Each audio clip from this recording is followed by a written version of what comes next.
Marine Le Pen condamnée. Je prends une minute pour vous expliquer ce que j'en pense. Alors, pas de la décision de condamnation parce que je ne connais pas le dossier, donc j'ai pas d'avis sur cette question. En revanche, j'ai un avis sur deux peines qui ont été prononcées ou deux aspects de cette peine. La première, c'est l'inéligibilité. Ça me pose problème, puisque la justice doit se rendre au nom du peuple français.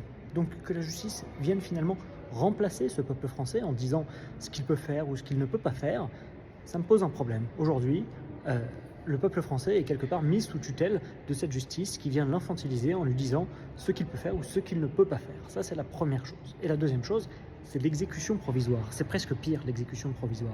Parce que ça vient faire en sorte que même si jamais le justiciable fait appel, eh bien cet appel aujourd'hui n'a plus aucun sens, puisque une fois arrivé devant la cour d'appel, la peine prononcée en première instance, qui pourtant est caduque, aura déjà été effectuée. Donc ça me pose un vrai problème, cette exécution provisoire qui vient finalement bafouer la présomption d'innocence dont doit pouvoir bénéficier n'importe quel justiciable.